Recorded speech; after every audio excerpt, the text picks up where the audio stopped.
स्वागत है दोस्तों आपका फिर से हमारे यूट्यूब चैनल पर। दोस्तों आज हम कक्षा 9वीं सामाजिक विज्ञान में अध्याय 1 भारत आकार और स्थिति उसके लघु उत्तरीय प्रश्नों और दीर्घ उत्तरीय प्रश्नों को इस वीडियो में हम कवर करेंगे। तो दोस्तों वीडियो शुरू करने से पहले अगर आपने हमारे चैनल को सब्सक्राइब नहीं किया है तो चैनल को सब्सक्राइब कर लीजिए ताकि ऐसे नए नए वीडियो आपको हमेशा मिलते रहे।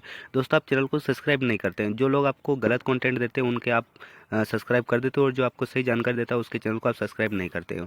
तो दोस्तों कृपया आप चैनल को सब्सक्राइब जरूर करें। हम वीडियो शुरू करते हैं। देखिए हमें यहाँ पर पहला प्रश्न दे रखा है, रेशम मार्ग पर संक्षिप्त में लिखिए।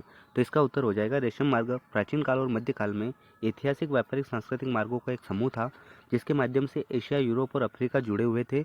इसका सबसे जाना माना हिस्सा उत्तरी रेशम मार्ग है जो चीन से होकर पश्चिम और मध्य एशिया में फिर यूरोप में जाता था और जिससे निकलती एक शाखा भारत की ओर जाती थी। तो दोस्तों ये हो जाएगा आपके प्रश्न नंबर पहले का उत्तर।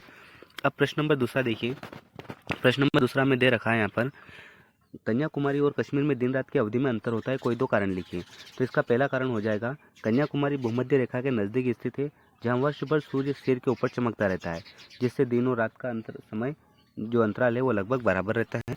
और इसका दूसरा पॉइंट हो जाएगा आपके, भूमध्य रेखा से दूर होने के कारण कश्मीर में दिन और रात के अंतराल में अधिक अंतर दिखाई देता है। कश्मीर क्या है, भूमध्य रेखा से बहुत दूर है, इसकी वजह से भी वहाँ पर दिन और रात में अंतर होता है।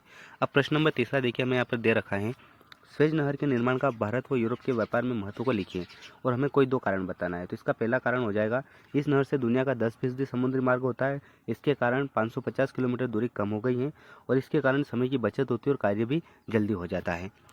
प्रश्न नंबर चौथा आपको दे रखा है दोस्तों, यहाँ पर भुवन पोर्टल पर टिप्पणी लिखिए। भुवन पोर्टल क्या है, इसरो द्वारा संचालित एक डोमेन में है जो कि आपको प्रक्षेपण आंकड़े उपलब्ध करा है। तो इसका उत्तर हो जाएगा दोस्तों, इसरो का भू पोर्टल भुवन पब्लिक डोमेन में प्रयोक्ताओं को दृश्य सेवाएं और भू प्रेक्षण आंकड़े उपलब्ध करा रहा है। इसके अतिरिक्त पोर्टल कई प्रयोक्ताओं को उनकी सुदूर संवेदन अनुप्रयोग आवश्यकताओं के लिए भी सेवाएं प्रदान कर रहा है। अब देखिए प्रश्न नंबर 5 आपका हो जाएगा यहाँ पर, कर्क रेखा का भारत की जलवायु में महत्व है, कोई दो महत्व लिखिए। कर्क रेखा जो हमारे भारत के बीचों बीच से होकर निकल रही है, तो इसका भारत की जलवायु में क्या महत्व है, हमें इसके दो महत्व बताना है। तो इसका पहला हो जाएगा दोस्तों उत्तर, कर्क रेखा हिंद महासागर और हिमालय के मिले जुले प्रभाव से ही भारत में मानसून की वर्षा होती है जिसके कारण भारत में खूब बरसात होती है। और दूसरा हो जाएगा, अच्छी फसल हो पाती है जिससे कि इतनी विशाल जनसंख्या का भरण पोषण हो जाता है। अब हम देखिए नीचे हमारे पास आ गए अब दीर्घ उत्तरीय प्रश्न। लघु उत्तरीय प्रश्न जो थे आपके खत्म हो चुके हैं। अब दीर्घ उत्तरीय प्रश्न में हमें यहाँ पर पहला प्रश्न दे रखा है दोस्तों, भारत का उपमहाद्वीप की संख्या क्यों दी जाती है, 3 बिंदुओं से स्पष्ट कीजिए। तो इसका उत्तर हो जाएगा, इसमें भूमि का एक विस्तृत क्षेत्र शामिल है जिससे उत्तर में हिमालय क्षेत्र शामिल है।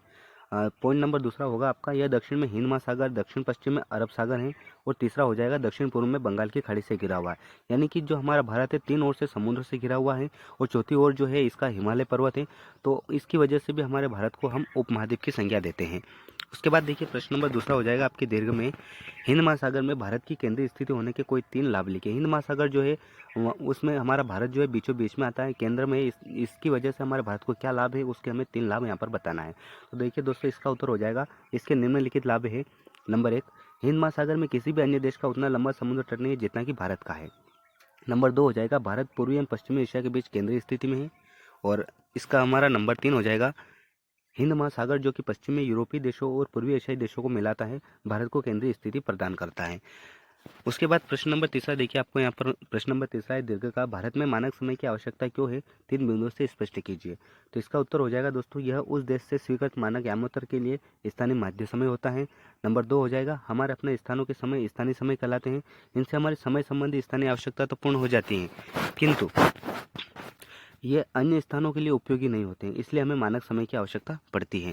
तो दोस्तों देखिए हमने इस वीडियो में आपके पार्ट 1 में जितने भी लघु उत्तरीय और दीर्घ उत्तरीय प्रश्न थे जो कि आपकी एग्जाम के लिए महत्वपूर्ण है वो हमने इस वीडियो में कवर कर लिया है। तो दोस्तों आप इन प्रश्नों को याद कीजिएगा, अपनी एक अलग से नोटबुक बना लीजिएगा और उसमें इन प्रश्नों को लिखकर आप इनको बार बार रटिएगा और इनको याद करने की कोशिश कीजिएगा, क्योंकि यही 90% प्रश्न आपके वार्षिक परीक्षा में आने की संभावना रहेगी।